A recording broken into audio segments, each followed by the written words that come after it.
Hello, tudo bem? Eu sou a Teacher Bruna e hoje a gente está começando oficialmente a série As Perguntas Secretas dos Professores. Todo mundo vem me perguntar assim, "Ai, como assim perguntas secretas?" E eu vou dizer para vocês que teve professor que já me confessou que por vergonha de perguntar, ele criou um perfil fake no Instagram e me enviou uma pergunta para eu não, por pura vergonha. Agora me respondam. Faz sentido para vocês as pessoas terem vergonha de perguntar? Faz sentido para vocês as pessoas terem vergonha de querer aprender e melhorar? A gente tem que parar de colocar no professor essa ideia de que o professor sabe tudo e tem que dar conta de tudo, porque não, as pessoas estão sempre aprendendo e melhorando. Então, a primeira pergunta com 37 ocorrências, como assim? Foram 37, foi 37 com 347 ocorrências, ou seja, foram 347 pessoas diferentes que me perguntaram, 347 professores, né? É, 347. Como eu crio um plano de aula que verdadeiramente ensina? É claro que as perguntas não foram todas iguais, né, gente? Não foram todas iguais. Foram perguntas que variavam, né? Eu não sei fazer um plano de aula decente, ou eu preciso de um plano de aula que seja equilibrado, ou ainda a pessoa assim me ajuda a planejar essa aula, porque eu não sei planejar, ou ainda assim, eu acho que eu estou afastando os meus alunos porque a minha aula não está rendendo, ou porque inúmeras coisas, mas todos giravam em torno de não saber criar um plano de aula funcional que funcionasse para o aluno, né? Então, hoje venho aqui responder essa pergunta para vocês, que não é uma coisa muito simples, digamos assim, né? Por quê? E assim, eu julgo, tu julga? Não, eu não julgo. Não julgo, eu não julgo. Sabe por quê? Porque quando eu fiz a universidade, ninguém me ensinou a Ninguém me ensinou a planejar a aula passo a passo. Eu aprendi o, o planejamento porque eu fiz o curso de magistério no ensino médio, né? Que era um técnico integrado, essas coisas assim, né? Então, lá eu fiz o magistério, que era junto com o ensino médio, e aí sim, aí eu aprendi a planejar. Então, quando eu entrei na faculdade, eu já sabia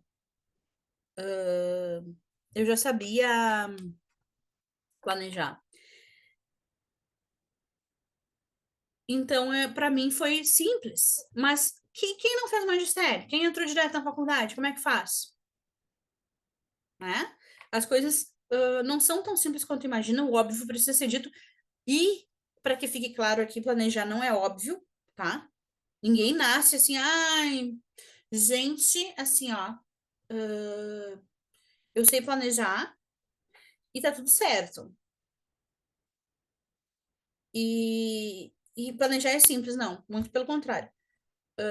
Planejar é uma coisa que precisa parar, pensar e avaliar. Não é simples assim, tá? Não é simples. Eu tô aqui fazendo duas coisas ao mesmo tempo, falando com vocês e abrindo o quadro branco para eu começar esse conteúdo com vocês, por isso que eu me atrapalhei um pouquinho, tá? Cadê o meu, cadê o meu quadro? Quadros brancos. Agora vocês estão vendo o meu quadro? Espero que sim, né? Então, ó, como que eu planejo uma aula, tá? Eu vou ir direto e reto, sem mais delongas, porque eu já dei uma enrolada aqui, porque assim, ó, agora eu gravo pelo Zoom, depois eu posto no YouTube, né? Pelo Zoom, agora a gente precisa conectar duas vezes, conectar e depois conectar para abrir o quadro branco, por isso que demora. Mas vamos lá. Gente, é o seguinte, ó. O que é importante de saber? Existem estruturas de planejamento diferentes, né? E eu tô falando de estrutura de plano de aula aqui. Existem estruturas de planos de aulas diferentes, né? De diversas formas, de diversos formatos, mas eu vou aqui ver com vocês o modo tradicional que tem dado certo sempre. Tu vai falar em tradicional. Sim, é o que lá dos anos 70, 60, mas que Eu não estou falando de abordagem de ensino, eu estou falando de estrutura de plano de aula, que vem dando certo desde sempre e sempre deu certo para mim. Porque eu estou falando de estrutura de planejamento, não de abordagem pedagógica, que são coisas diferentes. São coisas diferentes. Então, uma coisa é uma coisa, outra coisa é outra coisa, tá? A estrutura é clássica, a abordagem pedagógica não é, né? Não adianta eu fazer, deixa eu ver o que caiu aqui. Não adianta eu fazer uma abordagem tradicional, porque não vai, não vai rolar, tá? Não vai rolar. Os alunos evoluíram demais, não tem como, gente, simplesmente não tem como, tá? Então, vamos ver aqui, ó. Deixa eu ver se está escrevendo aqui.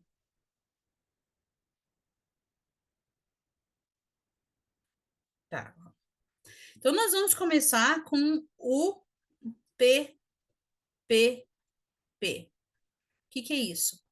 É o plano de aula para estruturar uma aula minimamente boa. O que que é? O que que é o PPP? Começa com presentation.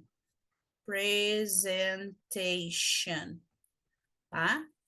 Minha letra tá feia aqui, tá? Presentation é a apresentação do conteúdo. É nessa parte que tu vai fazer um warm-up para introduzir o conteúdo, tá? É nessa parte que tu vai apresentar o conteúdo. É nessa parte que tu vai usar os teus PowerPoint de explicação de conteúdo. O erro de muitos professores é achar que tudo, a aula inteira é PowerPoint ou exercícios. E não é. Não é. Se tu ficar a aula inteira no PowerPoint explicando, explicando e dando exercício, eu vou dizer que isso é uma parte da aula, não é toda a aula. Não é assim. Então, a primeira parte é a apresentação do conteúdo daquele dia.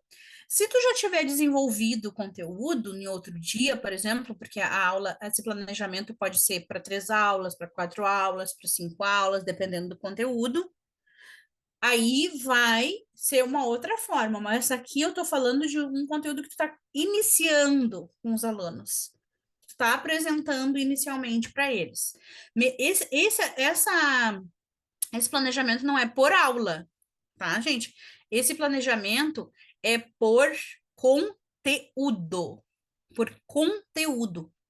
Então, eu não sei quantas aulas eu vou precisar para ensinar o verbo to be, por exemplo, dependendo da minha turma. Mas que fique claro que é uma apresentação por conteúdo. Então, nós começamos primeiro com a presentation. O segundo P é para practice. Eu prometo que eu vou melhorar minha letra com o tempo, tá? Practice, que é a parte dos exercícios. Mas se tu fica usando só exercícios mecânicos, tipo livro didático, tipo agenda web, tipo escreva, escreva, escreva, responda, responda, responda, a tendência do teu aluno é não aprender, principalmente as novas gerações, tá? Então, o que que tu faz? Não é que tu não pode usar exercício, mas tu tem que ter um equilíbrio. Tu faz um game com o intuito de aprender aquele conteúdo, um game de verbo to be, por exemplo, e um exercício simples. Um outro game e mais um exercício. Senão, se tu ficar só em exercício, exercício, exercício, exercício, tu vai cansar teu aluno e ele não vai aprender. Ele não vai aprender. Porque ele cansa, o cérebro cansa e para de aprender. Isso é científico, tá? Então tu tem que manter um equilíbrio.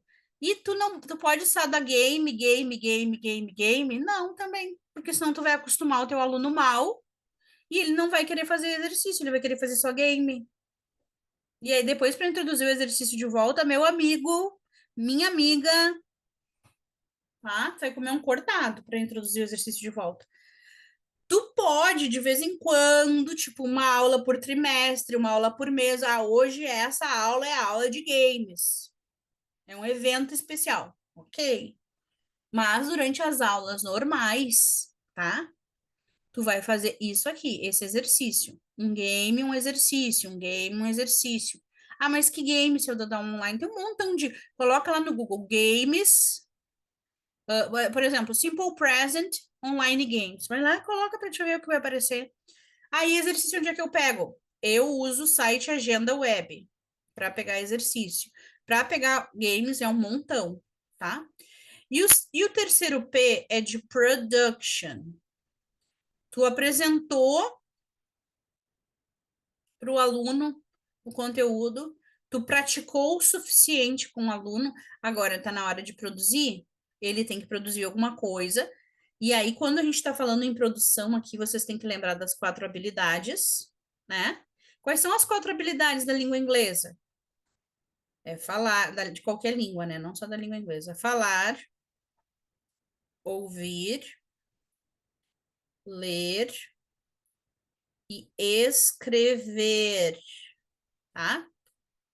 São 4 habilidades. 2 dessas são habilidades produtivas e 2 dessas são habilidades receptivas. Ouvir e ler são habilidades receptivas. Então, elas não fazem parte da produção, elas vão fazer parte da prática, né? Ler e ouvir são habilidades receptivas, enquanto que falar e escrever são partes das habilidades produtivas. É aqui que tu vai produzir, né? Então, falar e escrever tu vai produzir. Mas aí eu vou me ater só a falar e escrever na minha produção? Claro que não, né? Eu tenho, é a parte que o aluno tem que mostrar que ele tem conhecimento. Então, ele vai através de falar e através de escrever, através de exercícios e atividades relacionados a falar e escrever, ele vai mostrar que ele aprendeu.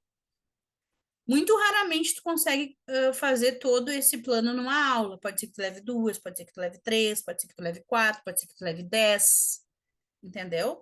Mas tu não pode se ater, ficar só aqui, ou ficar só aqui, ou ficar só aqui, tá? Ele tem que ter início, meio e fim. Esse foi um modelo de plano de aula apresentado lá nos anos 70, 80, sei lá, né? Então, eu, Bruna de Larcon, aqui em pleno 2025, inventei uma outra, a quarta etapa, que é o que eu chamo de sistematização. Principalmente para as gerações atuais, para quem trabalha com criança e adolescente. Então, não, eu não tenho mais o PP, eu tenho o PPP, eu tenho o PPPS, que eu inventei, a sistematização. O que que é a sistematização? Tá? Quando eu sento com um aluno e faço a retomada das 3 partes. Aí eu pergunto: o que que foi que a teacher apresentou para vocês? Ah, hoje nós aprendemos o verb to be. Como é que nós praticamos o verbo to be? Ah, teacher, a gente fez um game, um exercício, não sei mais o quê. E a parte da produção, o que vocês produziram para mim? Ah, a gente criou uma música e te apresentou. Isso eu chamo de sistematização. Por quê? Porque os nossos alunos têm muito, o dia inteiro input de informações. Eles tendem a ficar esquecendo, a ter a memória volátil, a ter a atenção volátil. Tu tem que sistematizar para eles trazer de volta para o presente deles aquilo que eles estão aprendendo.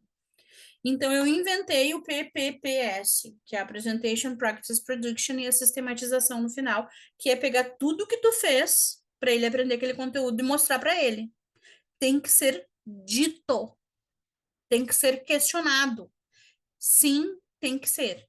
Então, tu vai dizer para ele assim: eu vou fazer com vocês para vocês verem, né?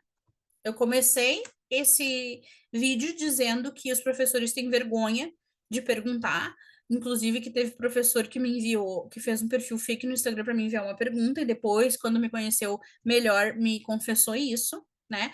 Que foram 347 ocorrências da mesma pergunta em relação ao planejamento de aula, e eu mostrei que esse planejamento, embora antigo, ele pode ser adaptado para a atualidade, porque eu não estou falando em abordagem pedagógica, eu estou falando em estrutura de plano de aula, né? E aí eu apresentei para vocês o que já existe, o Presentation Practice Production, que é o PPP, né? PPP, que a apresentação é a parte que tu apresenta o conteúdo, onde tu faz o warm-up, onde tu usa o teu PowerPoint, né, de apresentação.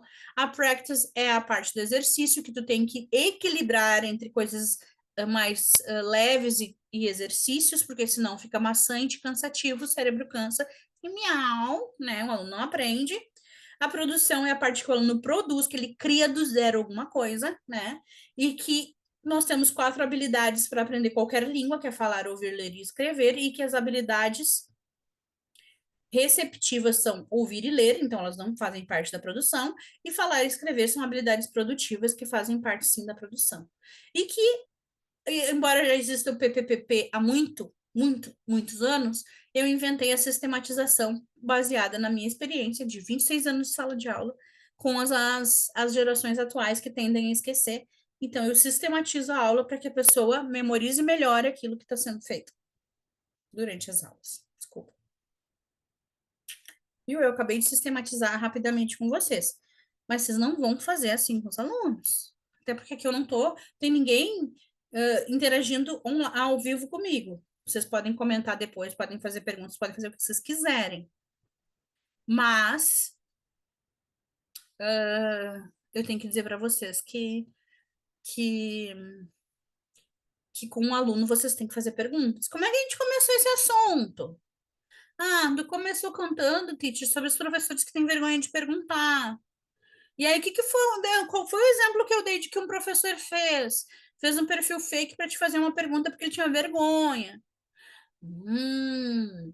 E depois disso, o que eu disse? Que o PPP é novinho, é moderno? Não, é antigo, mas e ele é uma estrutura de plano de aula, ele não é uma abordagem pedagógica. Ah, é? E o que eu posso fazer na apresentação? Ah, na apresentação tu pode fazer o warm-up e usar os PowerPoints de apresentação. O que eu posso fazer na prática? Ah, eu tenho que equilibrar entre games e exercícios. E o que eu posso fazer na produção? O aluno tem que criar alguma coisa criativa do zero, ou uma atividade do zero. E aí, depois, o PPP já existe. O que a teacher criou? Ah, a teacher criou a sistematização, que é para melhorar a memorização do aluno no assunto. Vocês entenderam? Tem que interagir. Quanto mais interativa a tua aula, melhor. Quanto mais o aluno senta, fica em silêncio, presta atenção, pior. Espero ter ajudado, ter respondido a tua pergunta. Se tiver mais dúvidas, por favor, comentem, né? Compartilhem, se inscrevam no canal, dê o seu like, por favor. Kisses.